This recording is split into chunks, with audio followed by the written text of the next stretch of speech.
ถ้าจะเป็นผู้หนึ่งที่มักมีปัญหาเกี่ยวกับเสียงในหัวของตัวเองหรือว่ามักได้ยินเสียงหน่อยๆที่มันดังในหัวเฮาเป็นประจำจนเฮ็ดให้เฮากลายเป็นคนคิดลบ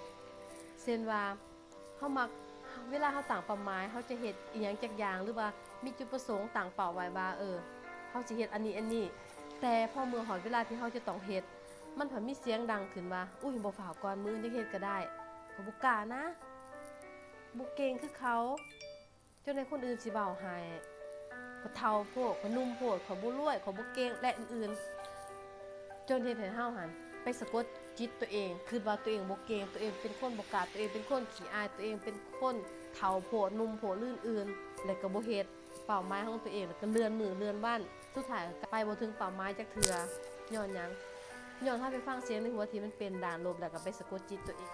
และมื้อนี้โกสิเอาวิธีที่ว่าจะหับมือกับเสียงในหัวของเฮาเองวิธีโกสายที่มันได้ผลเวลาที่มีเสียงที่มันดังนะให้เฮาฟังมันอีกฟังมันจุดสุดว่ามันจะเว้าอีหยังถ้าดีแท้ให้เขียนมันออกมาแล้วมาเบิ่งว่าหน้าตามันเป็นแนวใดแต่ว่าการฟังที่นี่นะเฮาจะบ่เฮ็ดตามมันเฮาจะสู้กับมันถ้าอยากเอาชนะ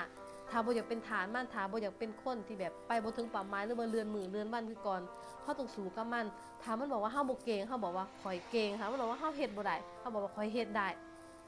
ถ้ามันบอกว่าข่อยบ่เก่งคือเขาแต่อายนะแต่เขาสิเฮ็ดอยู่นี่ญาติก็ต้องเฮ็ด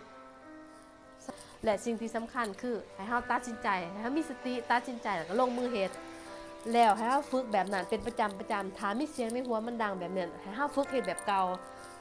ถ้าฝึกเป็นประจำแล้วมันสิเป็นนิสัยมันสิเข้าในกล้ามเนื้อของเฮาโดยที่เฮาบ่ต้องฟื้นอีกขอแต่เพียงเฮาฝึกให้มันสิ้นให้มันเป็นนิสัยก่อนแล้วเสียงในหัวนั่นมันสิบ่เป็นอีหยังสำหรับเฮามันจะบ่มาสร้างความรำคาญให้เฮาเพราะว่าถ้าฝึกแล้วเสียงในหัวที่มันเป็นด่านบวกมันจะใหญ่มันจะดังกลัวแล้วเฮาจะบ่สนใจกับเสียงในหัวที่มันเป็นด่านลบ